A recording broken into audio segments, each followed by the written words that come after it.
Hello, it's Heli, your best friend if you love books and personal development. And in today's video, I'm going to tell you about 10 investments that I'm making or have already made this year and how they are turning out for me. So let's get started. Note that some of these investments do not cost you even a little bit of money. Most of them will actually save you or earn you a lot of money. So let us get started. The very first thing that I would say I invested in this year was books, because last year I was just not able to read as much as I wanted to. So this year I bought over 70 books because I just wanted a shelf full so that I can easily grab a book if I want to. The thing is, maybe I'll not be able to read all the books this year, but just knowing that I can have any book that I want to read, that I was thinking about reading, at my disposal makes it easier for me to read more books. This month alone I have read at least 10 books, and that majorly happened because I am having the physical copies of the books. Although I do love ebooks, I am very much a reader of Kindle and Audible and Storytel, I still do think that having physical books is the kind of investment that I'm never going to regret. So heavily recommend that if you want to invest in personal development or reading, that can never be a bad choice. So definitely go for it. The second investment that I'm making this year is good health. So last year my PCOD got really out of control, and you know, PCOD is like a cycle. Your condition gets worse, your sleep pattern gets worse, you feel like eating more, mental health wise you do really bad, and that makes you want to eat more, sleep worse, and it's like constantly a circle. So it never stops unless you cut it at the root, which is basically lifestyle changes. So I have made a lot of lifestyle modification. I lead a much more active lifestyle now. I try to make out time to go outside at least a little bit every day. I try to eat really healthy nowadays, and for that I have invested in a good nutritionist. I have experimented with quite a few nutritionists. Some of them worked for me, some of them didn't. The only advice that I can give you is there are nutritionists who charge 3,000 per month, and there are nutritionists who charge 20,000 per month. The highest I've paid a nutritionist is 10,000 per month. And see, it will or will not work out for you based on the nutritionists themselves. So do your research on them. What is the kind of things they teach? There are some people who really focus a lot on fast dieting, crash dieting, and that does not really work out for me for sure, and it's not sustainable. Rather, I think a nutritionist who focuses more on your health and nutrition versus weight loss will be somebody really good for you. And that is something that is a personal insight that I've had after spending at least 1 lakh on nutritionists in the last 1 year, because you know, when you want to get your health right, you will make just about any investment that you think will get you there. So definitely I've made some bad investments as well, but the ones that were good has really helped me feel much better. Although I have PCOD, I went to see a doctor the other day, and my doctor was shocked, and she said that I do not have any symptoms of PCOD whatsoever, and she's super impressed with me. And I do credit that a lot to my healthy living and healthy lifestyle, and a big part of it is the nutritionist that I'm currently consulting. So highly recommend you find one for yourself if you really want to make health a priority. The next investment I'm making this year is in travel. See, I did not travel for almost 4 years. Now, a lot of people ask me, what kind of life do you lead? What is the point of making money if you are not traveling? But see, I was growing a business. I'm still growing a business, but in the last few years, I was very much into growing the business. And when you are growing a business from scratch, you are not doing one job, but rather 3 jobs. You are doing your current job, you are teaching someone to do your last job because you need to start delegating, and then you're also doing the next job that you need to do as your business grows. So you're literally doing 3 jobs. It's impossible to have proper work-life balance at this stage. Anyone who talks about having a work-life balance while growing a business is probably not talking out of experience, because that just doesn't happen. So I was really focused on that. I did not travel for almost 4 years, nowhere. Like, I was here in Kolkata.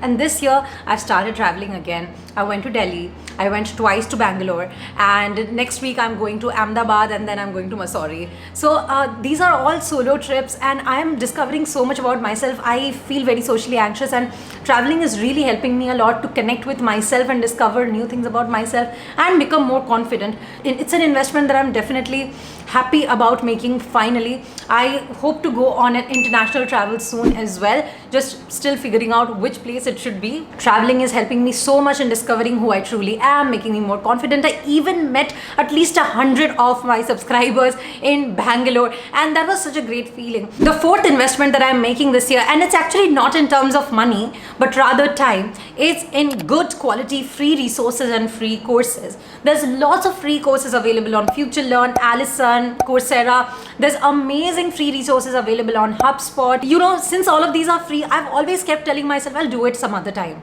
No, not anymore. I've decided that every week at least 2 hours I'm going to spend with free resources. I grew my business absolutely without investing anywhere because I knew that I need to spend time with the right resources. But as I've grown, I think since I have a little bit access to money, I think that I'll invest in a course or I'll invest in somebody and they'll get it done for me. But that doesn't really happen. A lot of change and growth comes from within you. So that's why I think that it's a good idea to invest a lot of my time into these courses which don't technically cost money, but they ask you to invest your time, and I think that is the best investment that I can make. But does that mean that I don't spend any money on learning materials or something like that? Not at all. That brings me to my fifth investment this year. I'm investing more in short-term or short-form things because as a business owner or as somebody who wants to grow really fast, you cannot invest in materials that are 20 hours or 50 hours long, but rather bite-sized pieces that are going to be really actionable. So here I have made two investments. Number one, I have gotten a masterclass subscription. It has an annual billing system, which I think is a bit inconvenient for people who are students or who do not have a good budget, because the annual subscription is more than 10,000 rupees. But it has very high quality masterclasses from industry experts. So that definitely makes it a no-brainer for me to invest in it. Secondly, I've also invested in Modern Mastery HQ by Dan Coe. He is a brilliant writer on LinkedIn and Twitter. In case you are following him already, or if you are not, you should know that the visual representations he creates of ideas and content really inspires me a lot. So I have gotten a subscription to his inner circle kind of a thing. So that is where we talk a lot about marketing, business, content.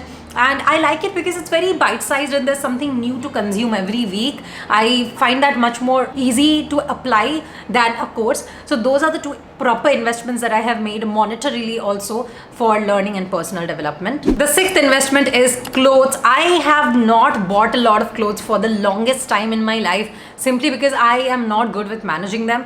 But this year I have decided to buy a little bit more clothes than usual, simply so that I can try out more of styles and what suits me and what doesn't. I think personal style is such a interesting concept that I have never really invested a lot of time in finding out about what is really mine. Is it like black and white? Because mostly I do like that, but sometimes I like going for floral and girly clothes. Sometimes I dress up in saris. I've invested in quite a few saris now. So I'm really experimenting a lot with my personal style this year, and I hope that by the end of this year I will have something that really represents who I truly am. And yeah, that is why I'm investing more in clothes this year. The seventh investment I am making is of course financial investments. I am investing a great deal of my money in mutual funds right now. This is not financial advice, but I think mutual funds is the best way for me, at least, because it's not as risky as like crypto, but it's not as that rewarding as FDs as per most financial experts out there.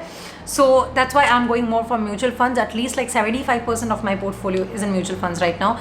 So that is the investment I'm doing monetarily. So this video is about investments, but I think that's the max we're going to talk about money here, because I'm not a finance influencer.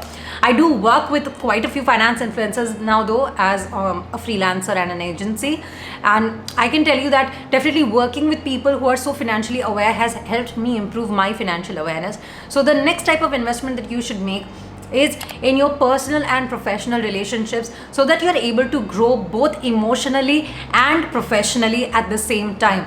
I think for the longest time I've really shied away from people because I have trust issues. I'm unable to spend time with people and know that we may not be talking. I have abandonment issues, and all of that really stops me from being my truest self when I'm with people. And for the longest time I actually shied away from making any relationships whatsoever because I don't like the idea of things not working out the way I want them to. But not anymore. I'm investing a lot of time into making sure my personal and professional relationships work out, because even if they don't now, I'll know that I tried my best. The ninth investment that I'm making this year is of course in my personal life. I'm making sure that I'm investing some time into skincare. I'm investing some time into pursuing a hobby. I'm learning how to dance right now. Even if things don't go the best way, I will know that I tried these things because I wanted to and not just because somebody asked me to. There were so many hobbies that we Bengali kids are asked to pursue as kids, but as you grow up, you kind of grow out of all of them. But now I actively want to pursue them. The place I live, there's not a lot of facilities here, so I definitely want to enroll for some kickboxing classes, but I don't know where. So if anybody knows any place near Salt Lake or New Town, I would very much appreciate a referral, because I think that is something that I'll really love doing as an activity. And the last investment that I'm making is, of course, into my business, into my team that really helps me grow my business day in and day out, because you can only grow as much as the people around you enable to, and for them to be able to be those people, I have to enable them to be much better as professionals. So I'm investing a lot of time into anybody I hire, anybody who's working with me, to make sure that they reach their full potential while they work with me. And that definitely takes a lot of time. As I told you, 3 jobs at the same time. But when they grow a lot, when they make my life easier within a couple of months maximum, that is when I know that is good ROI. So I highly recommend that you make a few of these investments that I've recommended for yourself.